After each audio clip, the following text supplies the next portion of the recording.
The Ministry of Wrestling podcast. Do you know what I think about the Ministry of Wrestling podcast? It's my favorite podcast that I'm yet to listen to. Right now, I will listen to it. That's the deal, right? So right now, if you're looking at my bald head and you're not listening to the Ministry of Wrestling podcast, I'm ashamed of you. I'm disappointed in you. You've made me sad. And the only way you can sort this out is by listening to the Ministry of Wrestling podcast. Do it now and subscribe.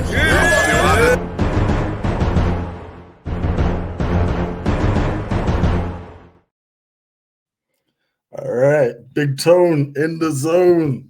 Ministry of Wrestling is back on hand with another round of reactions. It's been a big weekend. AEW at World End. That's what we're going over today. And who's with me? Who's with you? It's me.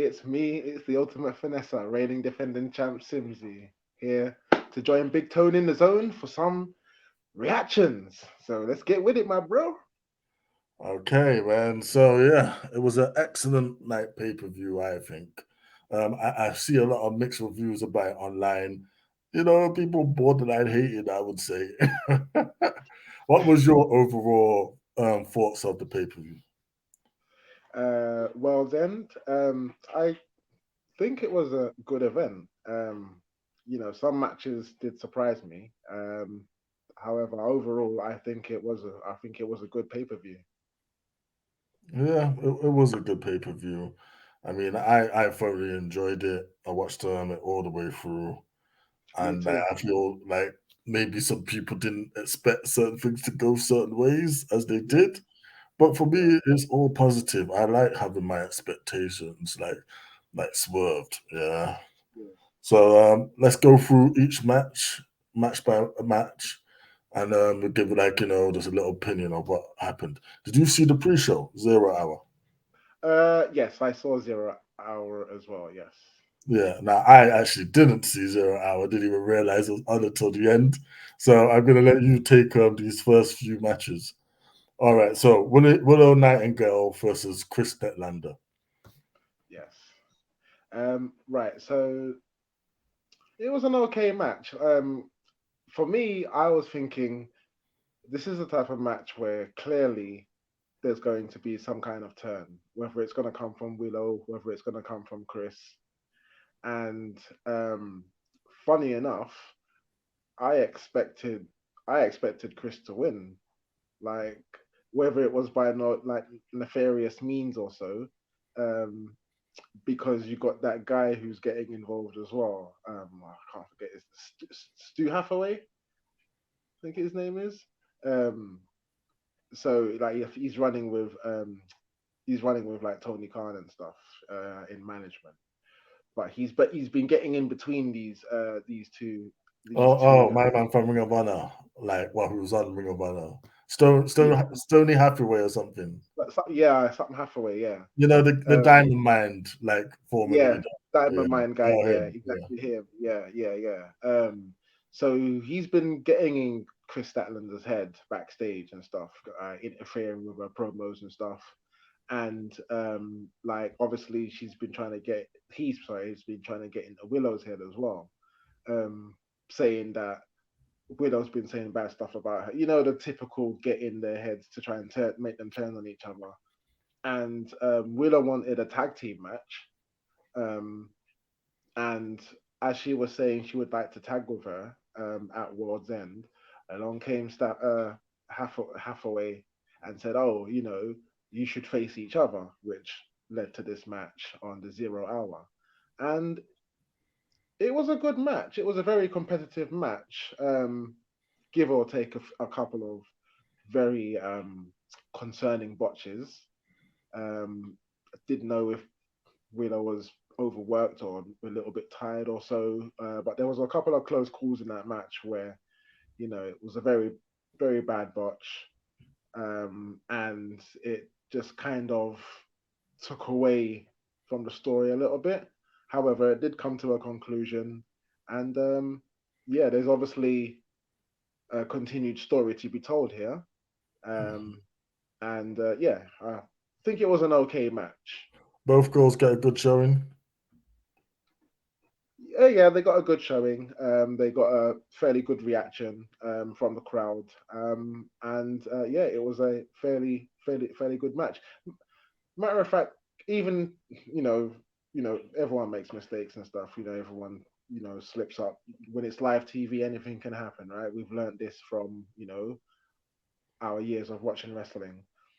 Um, to me, I think it was a match worthy of being on the main pay per view. You've got two, very up and coming, very talented superstars who are both known. One being a former champion, one being an inaugural champion for the New Japan Openweight, and it was a very fair contest, worthy of being on the main show. But obviously, there was a lot of matches, so obviously someone had to draw the short straw.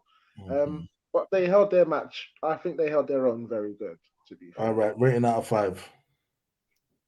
give it a 3. 3. Yeah, Generous. All right, up next, the 20-man battle royale. Now, before we get started, like I made a prediction, yeah, in our WhatsApp group, like of who was gonna win because me and you was willing to do it. yeah. The predictions for the 20-man battle royal, but everyone else was like kind of like, we don't really know who's in it. And to be honest, they're not wrong. Yeah, like AEW has like a habit of doing this. Like I know in some aspects it's a surprise and it's a good thing, like you'll be sitting there and wow, Scotty 2 comes out. But for us that makes it difficult for a prediction show, especially one where there's currently a Exactly. tournament going on, so we left it out.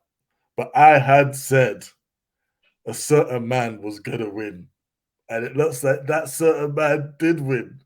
We're talking about Killswitch.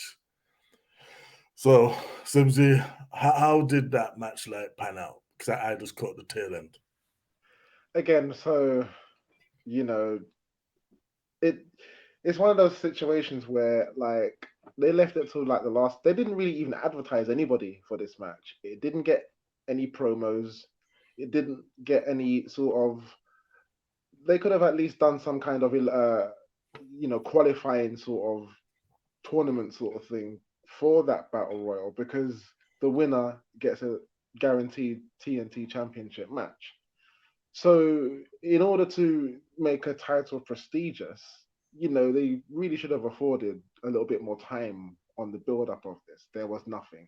It was just battle royal, winner gets the TNT championship. And Nico also called the who the winner was going to be as well. And he definitely was right about the backup dancer scene, because it really was just one of those matches where you're squinting your eyes and trying to see who's who, and then obviously, in a match like that, you just pay attention when it comes down to like the last four or last six. Who was Um, the last 4? I can't even remember, to be fair. It was all just a blur to me, man. And the fact that I was literally crying my eyes laughing at the at Nico's comment about that match, because yeah, like he couldn't have hit the nail more on the head with what it was. It was just a quick if there was a toilet break kind of match, that was it. Go up and load up your beer and snacks before the proper show begins, eh? Yeah, yeah. You if certain somebody probably would have been like, oh, this sucks. I'm going to go and visit the bathroom. It was just literally one of those things. It was kind of poorly put together, poorly advertised. Really felt like a last minute sort of thing, um, which doesn't really, in a way, it's kind of not really fair on the wrestlers that are just, told that they've got to compete in this match. Obviously, you know, a job's a job, so they've got to do what they've got to do. But even still, it could have been promoted just a little bit more, even if it's just out of the respect for the people that are competing and taking part in it. Yeah, I think it could have had a better build up. And because it didn't, uh, it was just one of those underwhelming matches, really.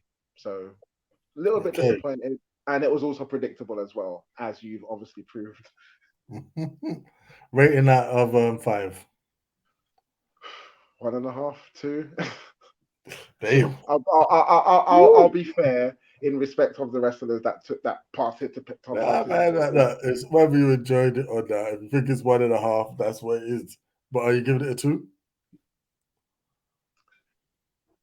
I'll give it a 2, just in respect to the wrestlers that did what they had to do for that match. So I'll give a kind-hearted 2. All right. Well, this next match I did actually check out. Hook defeated Wheeler Yuta.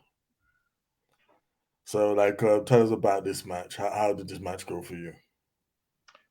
Obviously, typical hardcore match, but it's nice to see like a elevation to what Hook has got. We all know Wheeler Yuta we all know what he's got. Ever since he joined the BCC, he's literally just elevated his game, and he's also a 2-time Ring of Honor,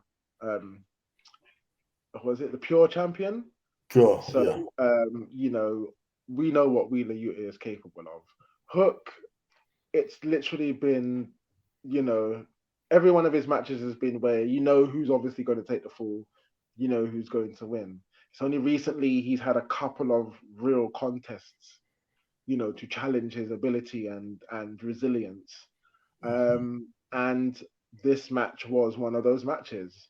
He showed resilience, and he showed that he could. For me, it was more like it showed that Hook can hang with a wrestler like Wheeler Yuta, who has a technical prowess of he's literally just incredible and has elevated his game so much. So just to see the fact that Hook could swim with him in a match like that as well, yeah, I was quite impressed with that match.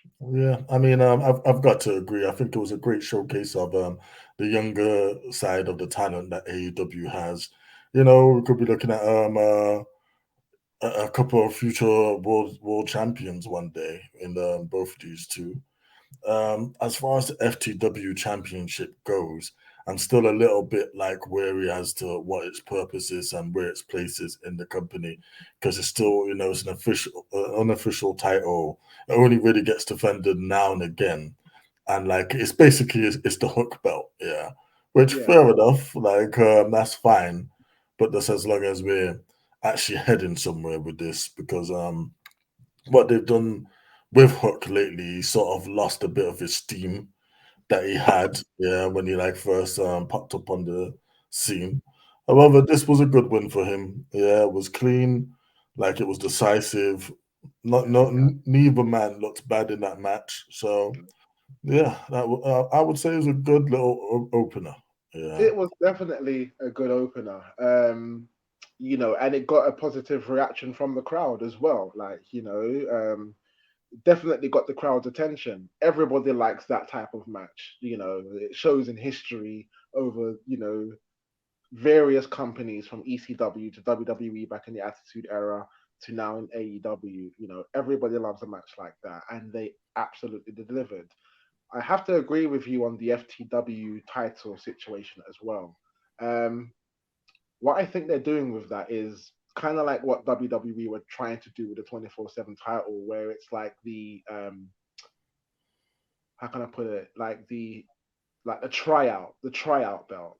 Like, could we put a title on this person and You could know they what? carry it? I wish they was using it like that. Yeah, I wish that they was swapping it between the low card guys and Mm, just ranking up different champions and put a spotlight on somebody who could maybe use it for a while. Yeah, yeah, but they because don't really seem to be. It's just Hook's belt. yeah, like there's only been one other person that's ever held it other than Hook, and I kind of agree with you there as well. And if they were doing that, then that belt should have changed hands a whole heap of times. Make it a Yeah. thing where someone gets it from Hook, but after a while, Hook's like, yeah, you know what, taking that belt back. Then again, and help to bring it up, and the reason why I say that is because I'm saying like he's had that title long enough, and for me, I think he probably needs a couple of more matches under his belt before they can actually put a title on him, because he looks good with that title, whether it's a mock title or whatever, attention title I call it. but I don't see him holding the international championship yet. He could not. I don't think he's on the level of someone like Orange Cassidy. The TNT championship, the same. We've got Christian holding that belt right now. I don't think he could hang with Christian yet. So he just needs a little bit more experience. I mean, But I yeah, would even go as far as to say that out of the FTW champions, that's hold that, he's probably like maybe the second best. I would say Ricky Starks are probably the best. Brian Cage, he was all right. Yeah, Jack Perry had it for 2 minutes. So yeah, and then there's the Hook, so who's had it the longest. I guess really had the most offenses with it. So make of that what you will. So go on then. What's your star rating for that match? yeah, good match all around. Really enjoyed that match. I'll give that match a 3 out of 5, obviously. Yeah, like I said, I appreciate both men's ability. I too will give that 3 stars. All right. So next up, Blackpool Combat Club consists of Claudio Castagnoli and Brian Danielson, along with Mark Briscoe and Daniel Garcia, took on Brody King, Jay White, Jay Lethal, and Roos in a star-studded 8-man tag.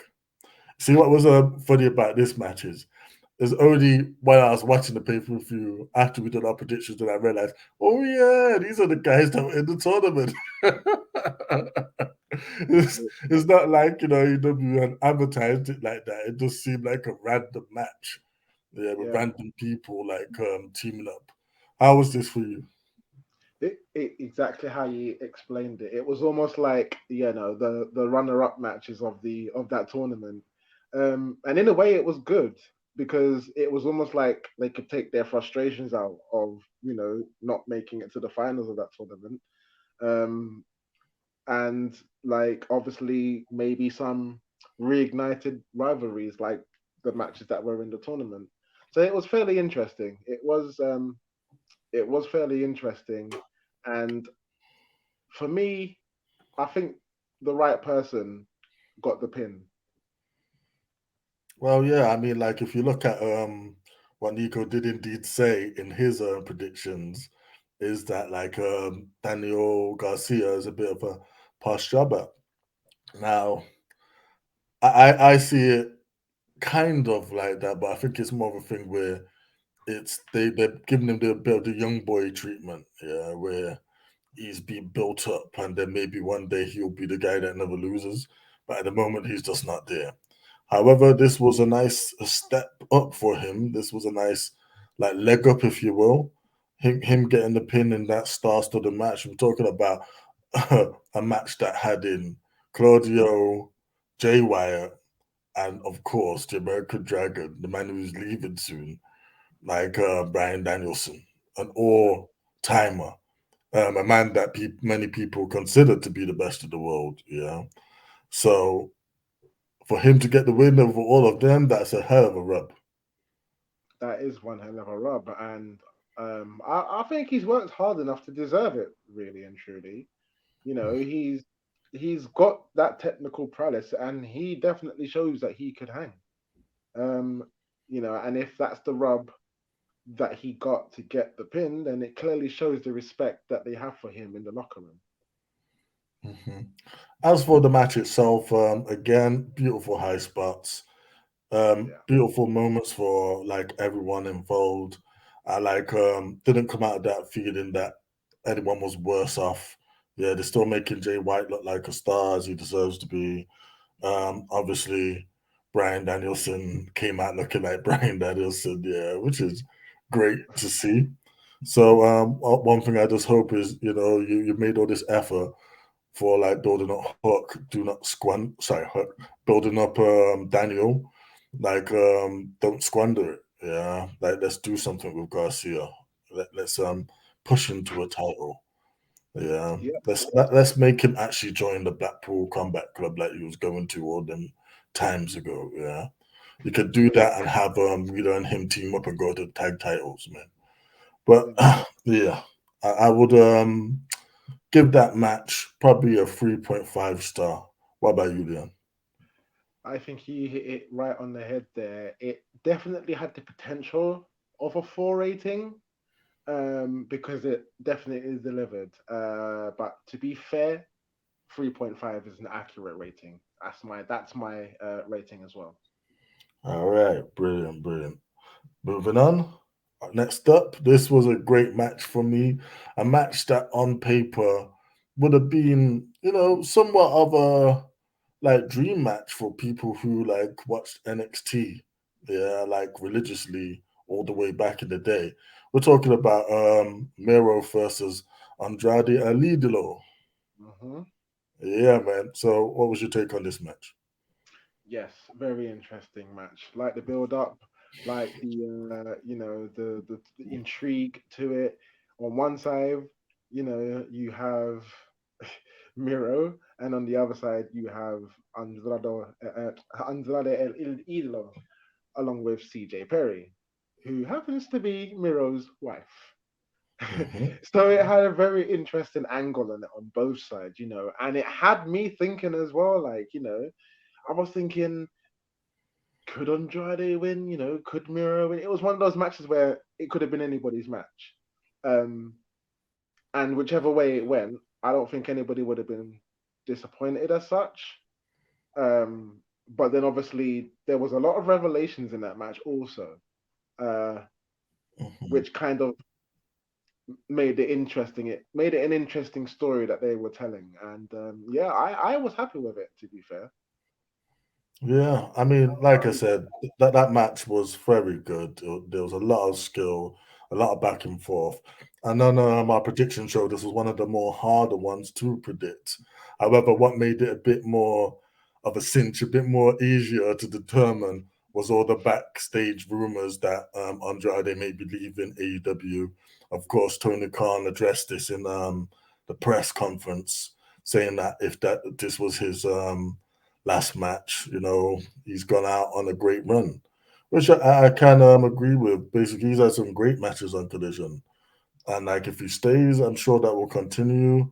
But if he is going back to WWE, best of luck to you, Andrade. I hope they utilize you properly this time. Yeah, might be a thing that Vince is not around. As for like what CJ did, yeah, I'm glad they did that because just Yeah, stop like messing us about, stop giving us blue balls. You just want to see CJ and Miro together, Miro dominating on his way to a title. It's exactly. simple, clean. That's what we want. Exactly. And if it was Andrade's last match, then, what better rub to give, or what better way to pass the torch, if you will, than to an incredible athlete in Miro. From here it should be up and up now, title run, proper title run as well, because he's definitely capable of having that. And he deserves it. So yeah. Hmm. Yeah, a great person to do the favors to. Anyway, I would rate this match.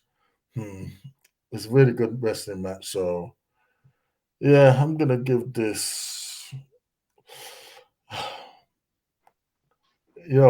I'm going to give this a 3.5 as well.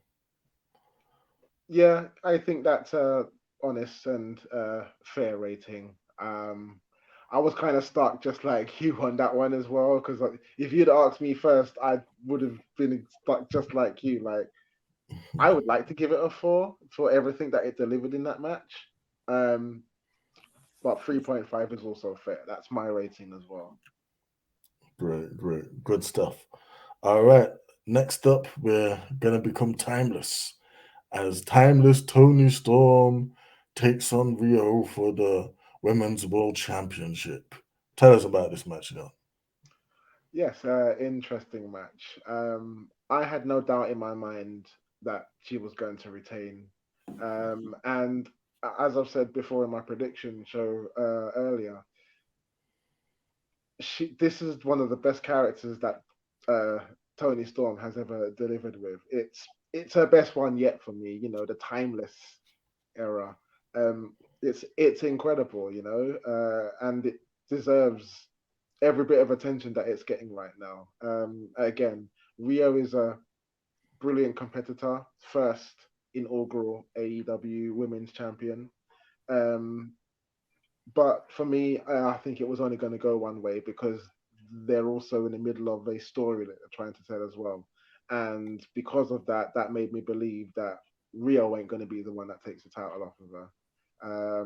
Equally, right now, the best person to keep that title on is Timeless Tony Storm. You know, they need to continue this run, and a lengthy run at that. Yes, I know there are a lot of lengthy runs right now, but in Timeless Tony Storm's terms, when you deliver something so incredible, it deserves all its props. And literally, she is the face of the women's division right now for me. So for me, it absolutely delivered. How about Yeah, you, brother? I couldn't agree more. Like, Tony Storm is the woman of AEW right about now, and to be honest, she's one of the top, very tippity top of the whole industry. Yeah, Yeah, with her character work, how much she's put into it, the little stable she's got going on, it's all hilarious, man. And I mean, I'm a bit sad that Outcast didn't last longer, didn't do more, but like hey, maybe they'll go in a new direction now. But Tony Storm is definitely the woman to be at the top. And yeah, they've had a bit of hot potato with the women's title lately, and I've actually enjoyed that. Yeah, but now I agree with you. It's the time to focus on your brightest star, and hopefully, as people begin to come back, we've already got Thunder back, and like as you may get Britt back, you may get Jamie Hayter back. Yeah, hopefully as we get these people, they will be lined up to take on the timeless one on the way to the top. As and for the match itself, like yeah, great back and forth. Like Rio, she's always gonna do her job, and enough respect to her always as being the first AEW Women's Champion at a time when the division wasn't like all that strong, but like she still carried it, yeah, on her back, and it was good to see her back in this role. But like there was no way, not right about now, she was beating Tony for the title. But no, good job, Rio.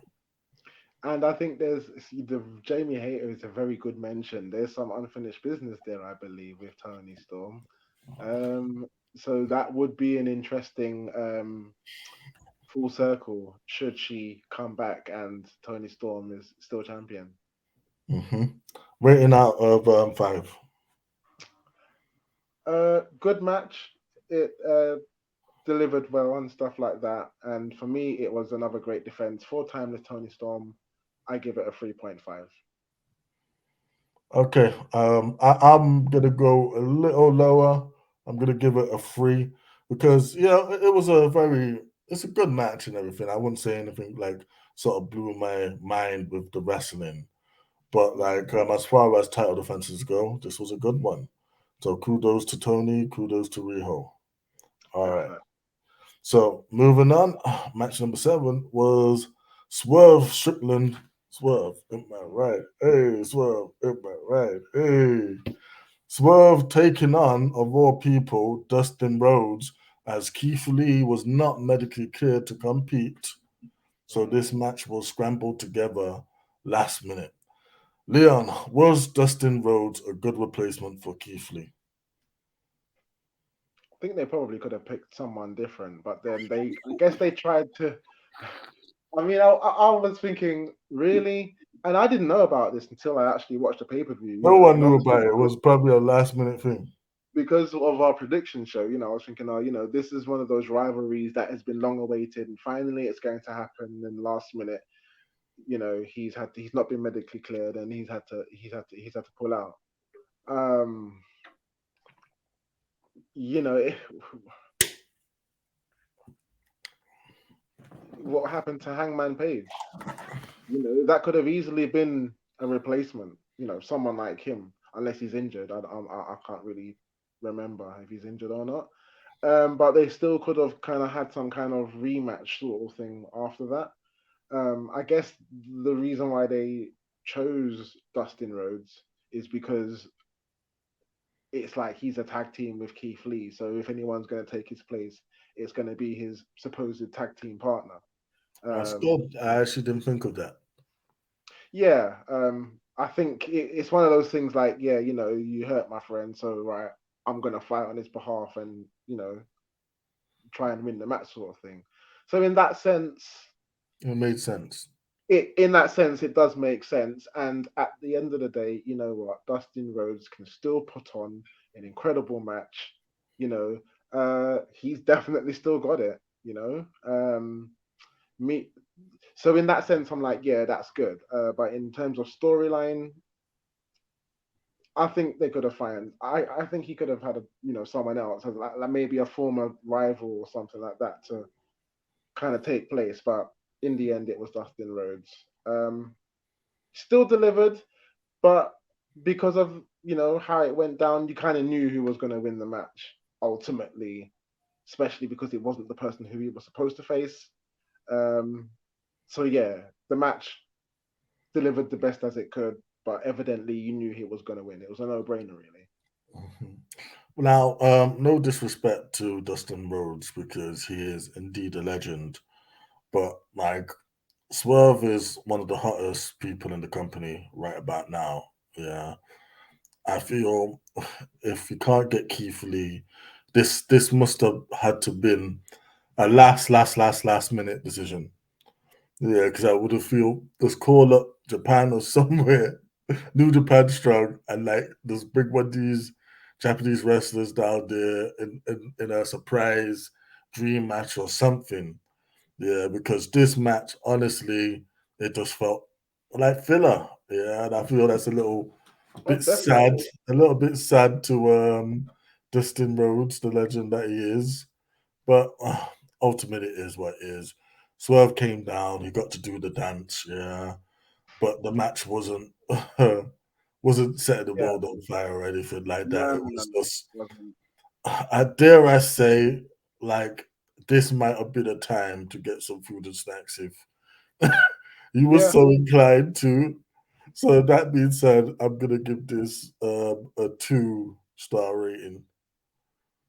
yeah. For me, again, you knew who was going to win. Like, again, like you said, it was the break that you could afford to take because you knew whose music was going to play at the end of that match. And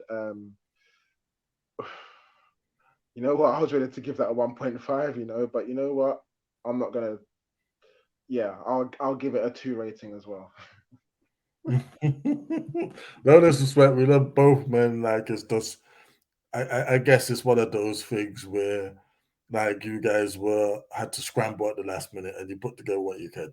But Yeah, still, even I'm not going to turn around and say that was a bad performance because it wasn't. It was just okay. Yeah. yeah, All right. So moving swiftly on, the set scuds Chris Jericho and Sammy Guevara teamed with Sting and Darby Allin to take on the team of the tag team champions Ricky Starks and Big Bill, along with the Don Callis family, Kanishiki Takeshita, and Powerhouse Hubs. Okay, tell us about this match then. yeah. Obviously, it was a good match, and I enjoyed it in some parts. Um, hmm. Not too predictable, but obviously it was one of those sort of matches which was coming to a climax of a long going, ongoing rivalry between the Don Callis family, um, and obviously Chris Jericho and Sammy Guevara actually, because they had a couple of falling outs as well, and obviously they addressed their differences um, on the Go Home show before World's End. So obviously they patched that up to become less ex gods again, teaming up with Sting and Darby Allin.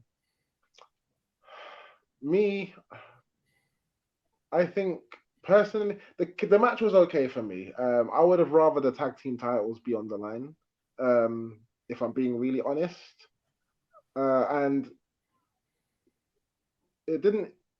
It wasn't exactly a filler match, but it kind of had filler match traits to it. Because again, you knew who was going to win, and the bad thing about that is that it doesn't really put much light on the tag team champions,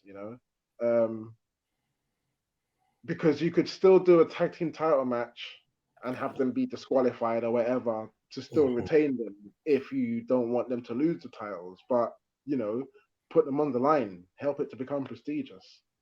Uh, so me, the match wasn't eye opening sort of for me. It wasn't like shocking or anything. It was just okay for me. So yeah, how did you feel about it, Big Tone? Well, you see this match here. One, when Sting is in a match, we pretty much know how that match is gonna end. But Yeah, all right, if you take away like the predictability of the contest, how about how the contest was put together? And yeah, it was a good match, I would say. Like everyone involved is a star. It is unfortunate, yeah, that certain backstage things that are happening with Chris Jericho kind of overshadowed that match. Yeah. I mean, I don't want to touch on that too much. I would just say that like um for both parties involved in that, let more information come out, yeah, before you rush to judgment on who's right or who's wrong or who you're gonna believe and who you're not gonna believe. And like yeah. I was very surprised that like people took that into the show so quickly, got a hold of No, that and like basically put a bit of a dampener on that match. Now, what AEW does from here on out, yeah, is gonna be interesting because can we really be pushing the sex gods now? Yeah, with you know what? like this heat of Jericho, especially with the name like Yeah, the yeah, sex gods. yeah. You know what? Yeah, this is the thing that kind of worried me. I was thinking, you know what? Is it going to be a sort of thing where that could have been Jericho's last match for a while until they sort this situation out? Because, like you said, it's very obvious. How are you going to continue with a name like Lesex unless they change their name? Well, If it's you're not even. then, I don't think they could change their name in it, yeah, to whatever. Yeah, like Timbuktu, man, they could change it to the greatest head team that ever existed and ever lived. Did it? Yeah, people gonna boo the hell out of Jericho well, yeah, yeah, for the yeah, time and being. obviously this is why I'm saying like what worries me is that obviously he could be written off. Don't be surprised if on the next episode of Dynamite or Rampage or Collision you see Jericho get taken out and you don't see him for a while. You know Mm. what I mean? And if that's the case, if that has to happen, then let it happen because I don't think it's fair that Sammy Guevara gets dragged down in the middle of this. Let him go away and deal with what he needs to deal with, and then obviously when everything's blown over, maybe they can take up ties again. But it is a concern, I would say Yeah, I that. do fully expect Jericho to be written off TV this coming Dynamite, or maybe just not appear at all. But the thing is that AEW is in a rock and a hard place. No matter what they do, because you take him on TV is always that inhibition of guilt. You keep him on TV, or you be strong and wrong, or no, sorry, wrong and strong. Yeah, like so, we'll just have to wait to see what they was doing. However, Well, shining light from that, if you want to, get a bit of a silver lining, is you need someone to slide into that Ricky Starks big bill position of tag team championships. Darby Allin and Sting, right there. Now we've yeah, got it. Yeah. yeah, And to be honest, Sting holding tag team title gold, that'd be great before he's it would done. be great. Yeah, that would It would actually be. be great. I would like to And see that. and what better way to sign off than as a champion? Yeah, yeah, there you go. And like they could even do the whole, tag champion versus tag champion thing that they like to do. Yeah, as Yeah, Sting's last match. All right. So as for the match itself, putting aside ringside shenanigans and whatnot, yeah, from the audience and all that. I'm going to give this match a 2.5 smack bag middle of the road because, yeah, it was fine. A bit of a damper was placed on it, but then at the same time, we always knew who was going to win that match. It's just how the win was going to happen. yeah.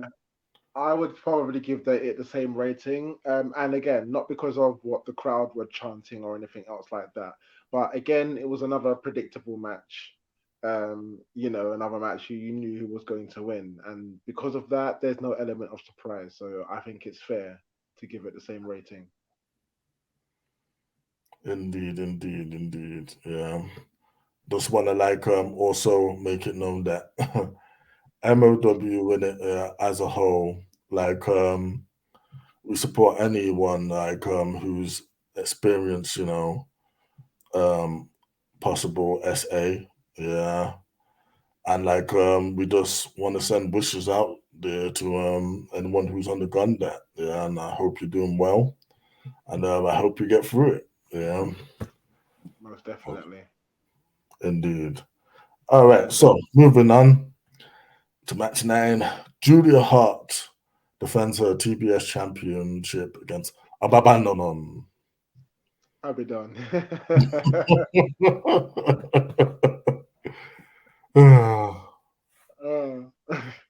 Uh, right, yeah. It was an okay build up. I was kind of happy that Abaddon, after making a return recently, uh, that she was put into a title match. Couldn't complain with it really. Ever since Abaddon stepped on the scene in AEW for me, she's been very intriguing. Like I've always said to myself, where are they going to go with this character? Is she worthy of holding, gold? And my answer is yes, most definitely. But they need to utilize her a little bit more better. I know she was injured, so hopefully, let's see if they utilize her after this title fight that she had with Julia Hart. Um, so the match was okay for me. It wasn't mind blowing, it wasn't shocking. Nothing really didn't open my eyes to it as such. And I'm sorry to say again, it was kind of predictable. I didn't think that obviously Julia Hart was going to lose that title. Technically, she's only just got it. And here's the thing, like, they really could have pulled the wool over our eyes and done a shocker and make Abaddon win the title because you know something? I think she would probably carry the title a little bit better than Julia Hart. Um, she's got ring experience, and she carries it very well. So I was happy that she got that light, that 15 minutes of fame, if you will, for her to just shine and show that she can hang with the big girls. She's worthy of title fights and so forth, and even a title run maybe in the future. Um, so it was definitely good in prospects for Abaddon looking forward. And Julia Hart, I guess this was just another title defense to notch up the days she's going to hold that title for. Um, I don't know if I see her holding that title long, but who's going to be the one to beat her? I don't know just yet. In terms of this match, as I said, unfortunately, it was just another match where you kind of knew who was going to win. It was just a matter of when. Well, Abaddon has not been on TV that much. And for me, it wasn't even a question of who was going to win this match. This match was filler, yeah, which is a little bit silly because, to be honest, I feel instead of just bringing Abaddon back and just putting her in this, you could have built her up, could have made her do some spooky stuff. You could have had Yeah, us actually watching this spooky off in it, Dark Queen versus Dark Queen match. But no, what we just got really was what equates to, we know how this match is gonna go. And again, if you was inclined to get beer and snacks, this might have also been one of those matches that you decided to do that. Yeah, and I feel bad because both women are very talented. Yeah, but exactly. we knew how this match was gonna go. But I will say though, I disagree about Abaddon being like someone who would carry the title better. I feel that Julia Hart is the perfect choice for the TBS championship. She's the youngest champion they've ever had. Yeah, she is a baby. She is having time to grow and everything, but she's got like the whole world like in the palm of her hands, really, innit? Yeah, shout out to Bray Wyatt there. Yeah, but she's really just become a character. She's over as hell. Yeah. And like the little thing they've got between her and Sky Blue is intriguing. Yeah. So yeah, you might be right. She might not hold a title run because Sky Blue takes it off her. But as it stands, and I look up and down that roster, she would be at the very tippity top, who I would put in the mid card avenue of the women to hold that title. Yeah. Yeah. So considering that, what rating would you give this match? Um, I'd give it a 2.5 and purely because again it was another match where you kind of knew who was going to win. It was just a matter of when and how. Hmm. Yes, I agree with that point, but for me, that dampens it a bit. Yeah, was the match terrible? No, yeah, but I can't really give it higher than a two because I knew what it was gonna be, and like nothing wowed me in that match, so I'm gonna go with two. All right. Okay.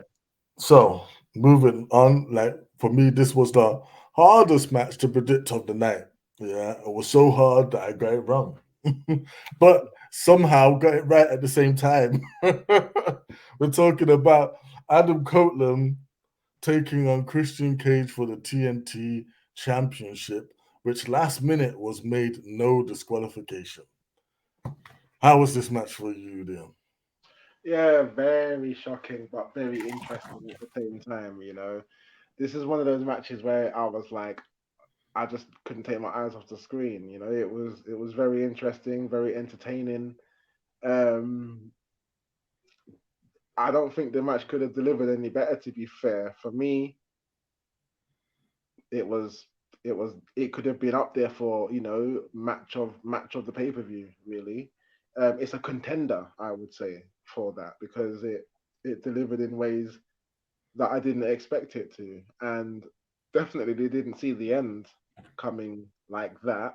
Um, which made it again. I think it was incredible because unlike the typical cash in, it had a couple of swerve balls in there, which just kind of was the icing on the cake for me. I was very into that match, very invested, and I think they delivered an incredible match. How about you, brother? Yeah, like for me, there's no question. This was the match of the night. Yeah, like they went crazy. They went crazy on beating the hell out of each other. And I look back at and I just think WWE, man, you had both these guys there for years. Why didn't you do this? Why did you not do this? Have like Christian at the peak of his heelness take on Edge at the peak of his faceness, or vice versa. Either way would have worked. Yeah. Yeah, And these guys both proved, didn't it? Like even in the latter parts of their career, even in the parts where they may be considering winding up, man, they can still go and they're still two of the very best in the actual world. Yeah. What and they get the fans everything that they wanted to see. You wanted the tables, they got it. You wanted chairs, they got it. You wanted ladders, they got it. Hell, they even brought fire into it. I was gonna Uh, say, yeah, like they gave a nice little homage to Mick Foley there with the WrestleMania match that the hardcore WrestleMania match that they had, and he even had the same attire on that he had when he faced Mick Foley in that hardcore match at WrestleMania, and I think that was, okay, I didn't I even notice yeah, that. yeah. I think because I looked at his attire and I thought, wow, why does that look familiar? Like, you know what I'm saying? And that's exactly why it was exactly what he wore when he faced Mick Foley, and I think that was a beautiful touch. And again, shout out to Christian and the whole patriarchy stable. That is hilarious that they've called it that. Christian, and I'm so glad that it happened. I've been saying for ages, yeah. And you remember me saying this that oh, Nick Wayne's part of Christian staple. Christian should bang Nick Wayne's mum, and it's happened. It's happened, and she's part of the stable. Like it was great. It was great Yeah, to see a lot of entertaining spots. Yeah, and like exactly. kudos to Nick Wayne for taking that fire bump. because Definitely. again, that must have hurt. But Definitely. yeah, like that match was just it was great from head to toe, very entertaining. And as for Absolutely. the Oh my ending, God. yes, man, like if I wish I knew that Kill Switch was gonna win the battle royal because again, he was the only logical choice that fit into the TNT title picture. What I Yeah. didn't know was that was gonna happen that very night. And I didn't know that Christian was going to be the one to cash in that title shot. Hilarious. I don't know what he told Killswitch to get that contract off of him, but I tell you what, Christian has got them in the palm of his hand.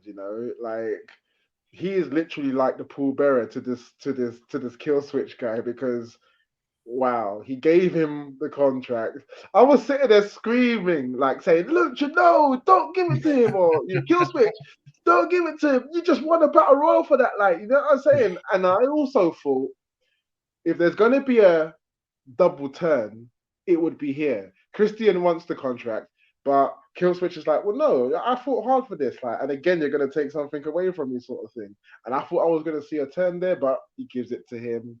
But it just made that story that much more interesting. Although I was screaming at the TV, I still wasn't disappointed at how it went down. It was a beautiful swerve, and I couldn't ask for anything more in a match like that.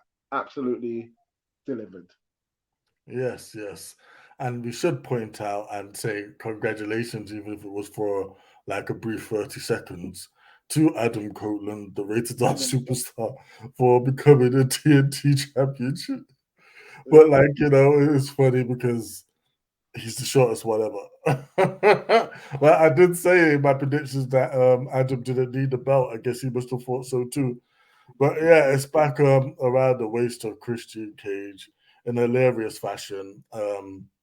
As you mentioned, we're all intrigued now as to what he's actually got out of Kill Switch, what he's got over Kill Switch.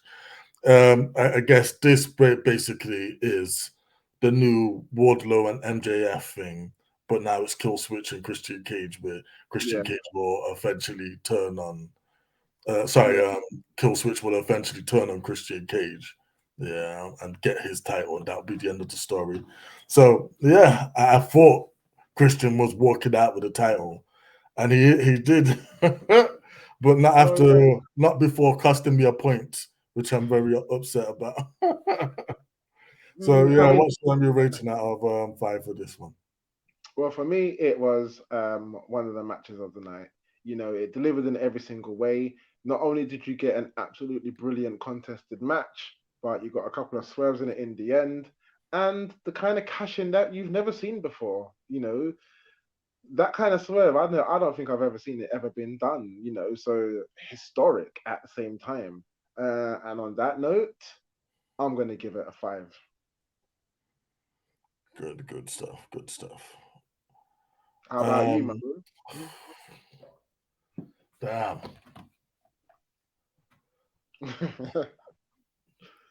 like, because I thought it was excellent. Damn, what the hell? I'll give it a 5 as well. Yeah.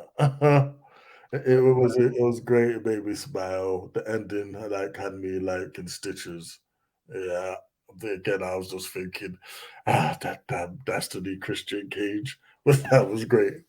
No, Yeah. I can't pick any fault with that match. It was great. It was great fun, and it went down it went down suddenly. All right. Yeah. Okay, so moving on to the Continental Classic final. Yeah. Eddie Kingston, the Ring of Honor World Champion and New Japan Openweight Strong Champion, takes on John Moxley to crown the inaugural Continental Champion, along with the Ring of Honor Champion and the New Japan Strong Openweight Champion, to crown a modern day Triple Crown winner. That was a hell of a sentence. Oh yeah. So, Definitely. yeah, Eddie versus Max. What did you think? Think it was a very interesting match, and told a great story as well. In the beginning of this tournament, you would have never known that those would have been the final two. You could have put it up there in speculation, but how the beginning of that tournament started, it didn't look like Eddie Kingston was going to get to that final, but obviously he turned things around and made it to the final. And for the way he worked hard in that match, for the way he came through, for the story that he told, I mean, he was the one that put his two belts and threw it in for it to be the modern day Triple Crown champion in the first place. And what better way to prove yourself than to do that? Not only to make his history, but to be an inaugural champion along with the two belts you already hold. There were certain times where I thought Moxley was going to take it, but then I said to myself, but what would be next for him? And then also, what worried me was how it was going to move forward once the Triple Crown champion was crowned. Um, Now, the good news is that all three of those belts will be defended differently and independently, which means the winner is obviously going to be on a lot more shows. So yeah, I think it was a good match. I think the winner deserves. I think the pick of the winner was right. The winner was right. A right move for me. A right pick for me. I felt good. Kind of felt happy as well. It was one of those kind of underdog stories that you love to see. Um, and yeah, it it wasn't like a wow factor, but it did still tell a good story. Especially the fact that Eddie Kingston had a lot to prove in that match. The last time they faced, obviously John Moxley won, but he went out on his shield. And the next time they faced, not only did Eddie Kingston get the win this time, but he became a modern day Triple Crown champion. And John Moxley obviously congratulated him at the end, which was a nice touch as well, um, and left the ring for Eddie Kingston to celebrate his newly achieved uh, accolade. And yeah, props to him and the congratulations, by the way, on the modern day Triple Crown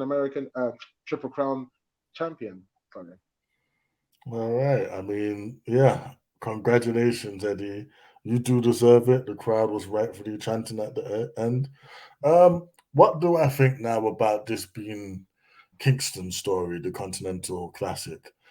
Um, Looking back on it, it becomes a bit more obvious, isn't it? I thought like this might have been the most obvious route to go at the start of this, But like I thought, oh, AEW isn't going to do that. I thought that this was Swerve Strickland's coming out party. Nico thought it was Jay White's, And to be honest, they were both good choices because both ended up in the final, But ultimately, this was the story to be told.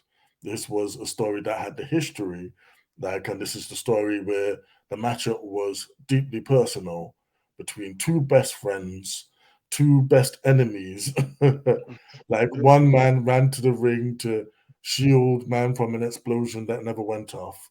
Yeah, all of these golden little nuggets in their history that led up to, you know, what could the penultimate match of at World's End. Yeah, and the first ever Continental Classic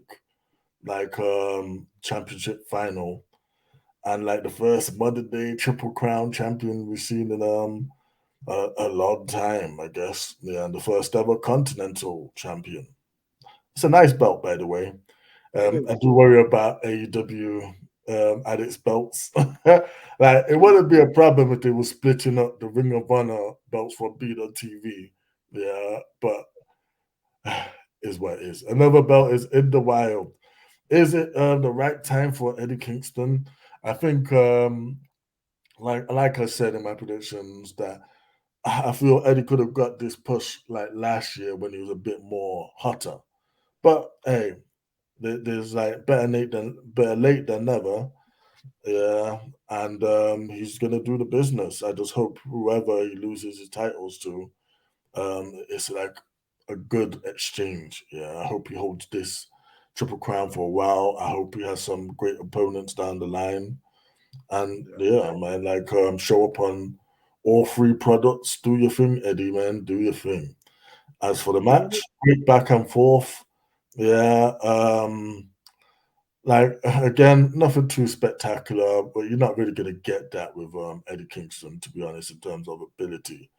But hard hitting, it had a feel good moment. Yeah. If I'm giving it a star rating, I'm gonna give this a 3 out of 5. Yeah, I think a 3 out of 5 is fair.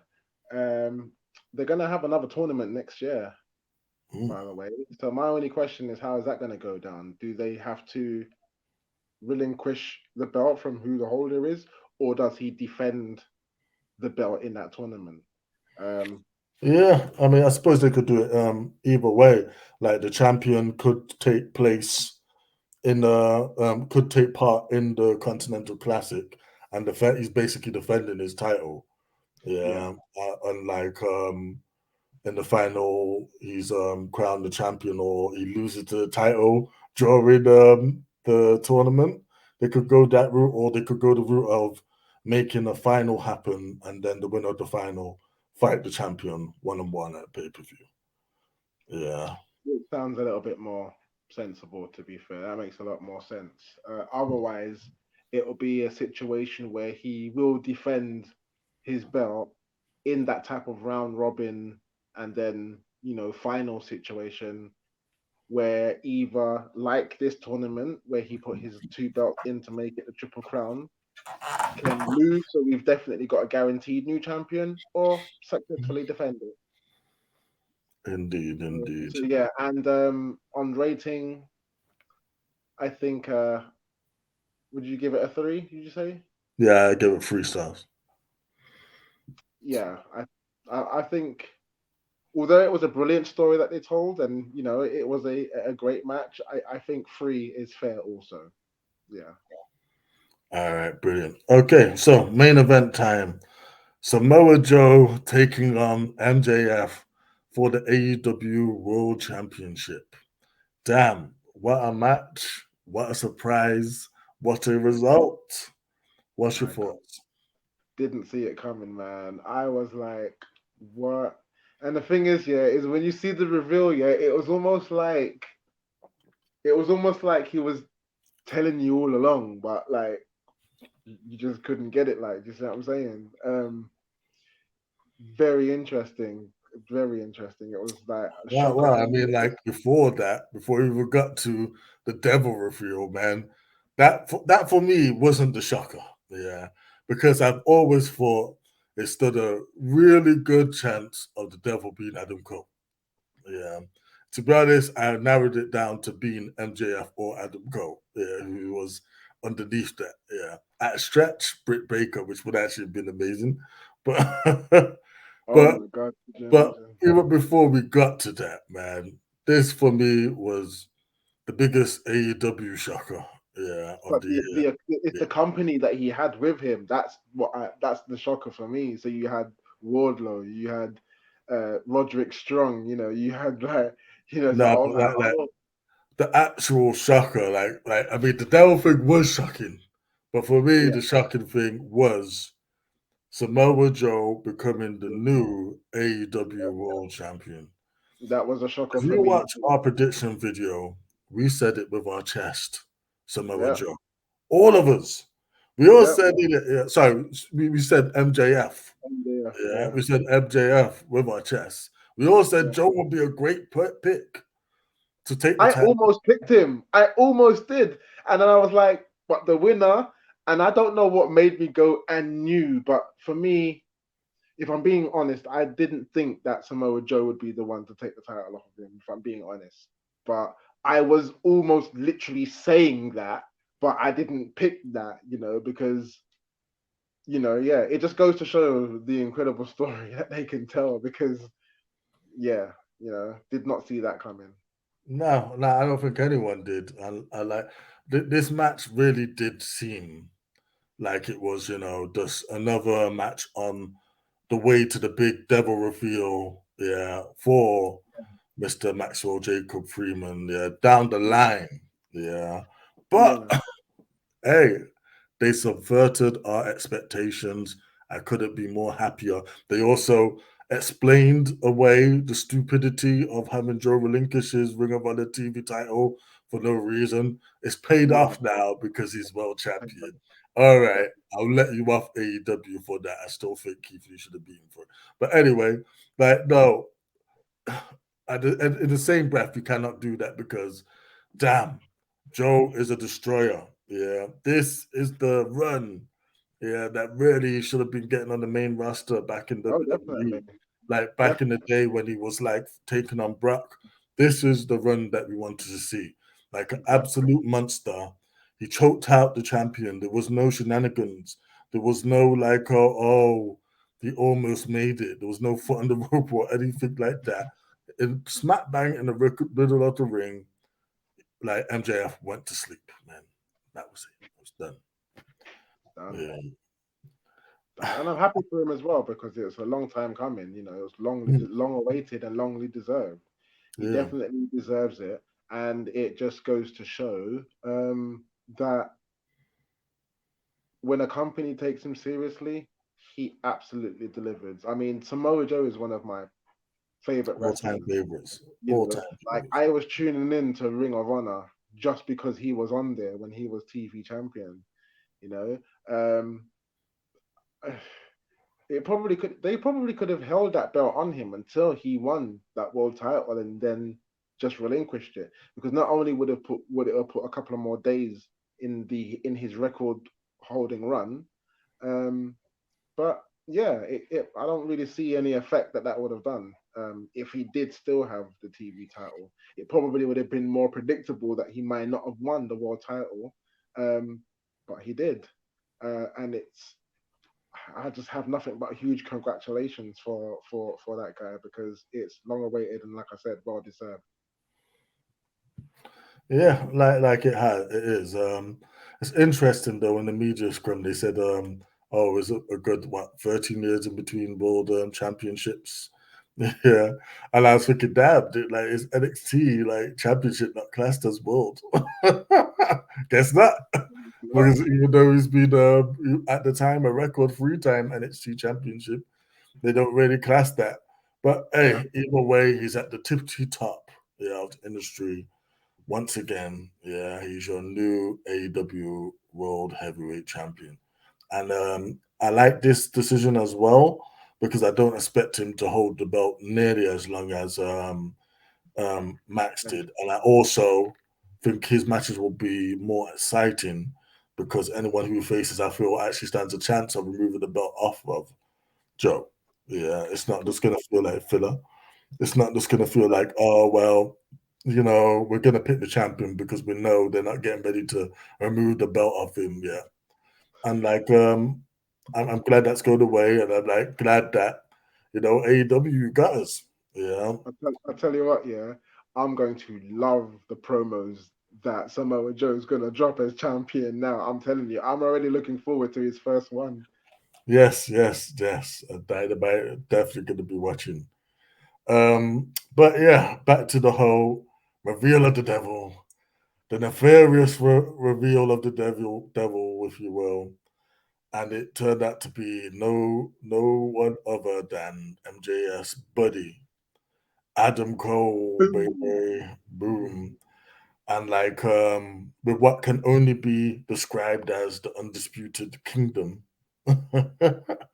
Yeah, you've got the kingdom in there consisting of Mike well, I was about to call him Canada City. Yeah, Matt Taven, of course, Roderick Strong, Adam. Yeah, Uh, but the surprising one of that group is Wardlow, Big Wardlow. Now, is this a good or bad thing for Wardlow's career? What do you think? uh, uh,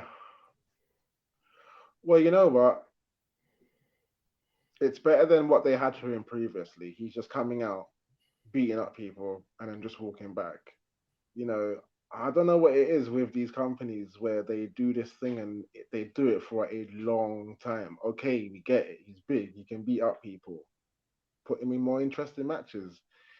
Um, because it just becomes a bit too like expectant when you do things. It doesn't do any wonders for his capabilities. We actually know what Wardlow is capable of. So this, for me, is at least a step in a different direction than that. Now we're going to probably see him involved in more interesting matches, other than just walking out and just beating down people. Now he has a role. Now he has a purpose. Now we have a question of what's he going to do? How is he going to get involved? Is he going to have a title run? How is the group going to treat him? And all these things. Um,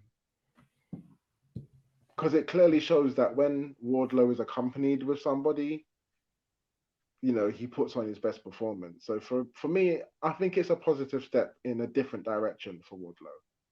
Yeah, I mean, I would agree with all of that. Like, Wardlow wasn't doing much, and this is a nice little soft reboot for him. Hopefully, he will be featured in a prominent role within this group, and more than likely, is going to be that guy that plays Kill The head. Switch. Oh, Yeah, okay, yeah, the head. that plays himself versus MJF one day when he wants to leave the group. In it, yeah. Hopefully they'll subvert our expectations again and do something a bit different. But in the meantime, it's good, especially while Adam Cole can't go. Yeah, so your perfect foil, your perfect big guy, your perfect man to sort of be the big strong man, your shield Roman Reigns, if you will, is Yeah, Wardlow.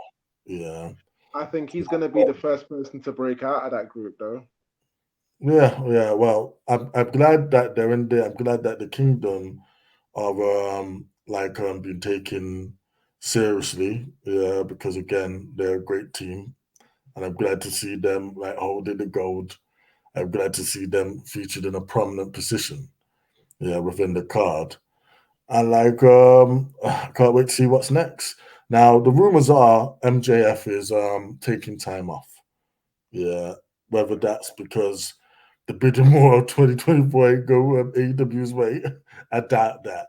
But no, it's more likely that he's had a lot Injury. of injuries, yeah, throughout his title reign, and he's been just fighting through them, and he needs to go away for a while to go heal, yeah, which is great because again, you can keep him off for however long, and then bring him back and have him start his revenge story, taking out whatever this group is called.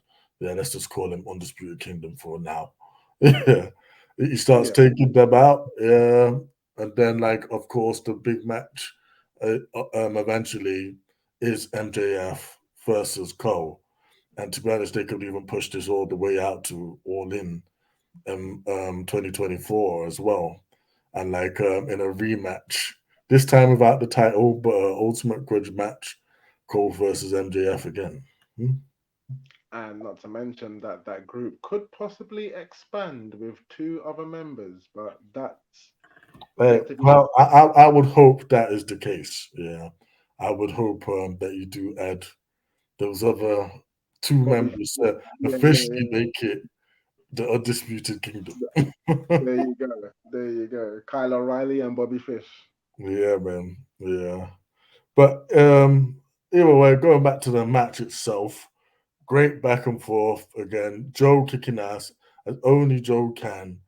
And damn, the surprise at the end, people Yeah, thought Max was getting out of it. It's funny, like the emotion that are in MJS matches is huge.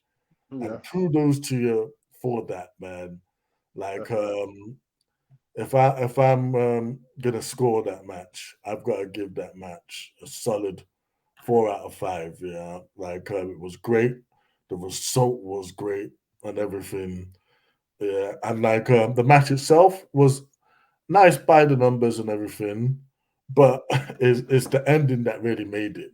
So this is what Yeah, gets it that rating for me. What about you, though? yeah.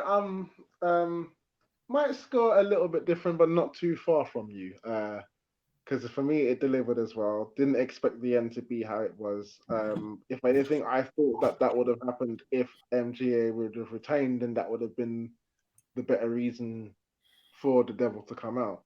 I even thought that MJF was the devil myself at one point, thinking that he was going to pull one over on Samoa Joe.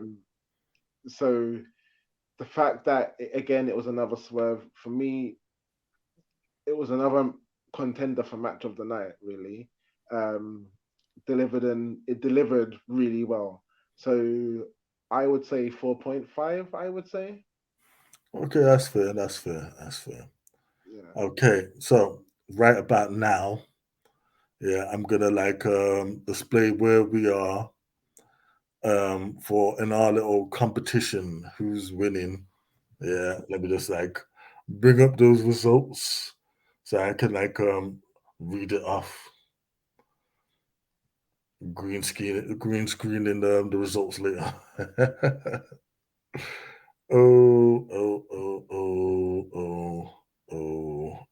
Here we go. All right, so this night, yeah, we had two lucky winners. One of them we're looking at, the reigning defending champ, Mr. Leon Simsey. Yeah. And the one AJ also came up number one. Since there was two winners, yeah, two in the top spot, and they didn't get a clean streak, they both obtained 4 points each, which removed the option for a third place. It then goes down to like no, it removed the option for a second place. It then goes down to the third place, which me and Dan both scored 2 points. And like double V, Mr. Nico the roast, like he took his chances and actually made some bold predictions that were logical. Yeah. And like we Mhm. was all only separated by a maximum of 2 matches. Yeah. Unfortunately for him, that nets him a grand zero because he came last. Okay. So what that means for the overall match points, yeah, and who's in the lead, um, taking up the big fat rear is Oh, Tender Tech with a grand total of 28 show points. Yeah. In terms of pay-per-view points, though, he has 84. Yeah. If it's not clear and we didn't make it clear in our predictions video, show points is what we're playing for. Yeah. However, in the event of a tie, pay-per-view points become important. Yeah. So then once again has 28 show points and 84 pay-per-view points. Behind him is yourself, the ultimate Vanessa, this year. I don't know if you're going to be like retaining that title with a current like tally of 43 show points and 94 pay-per-view points. Thing is, though, it's interesting because in pay-per-view points, you're actually doing better than some people that have got like higher show points than you. Yeah.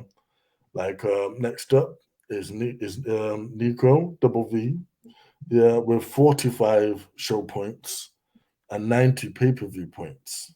Yeah, his ass got lucky with a couple of those carryovers, in it. Yeah, couple of those bonus points.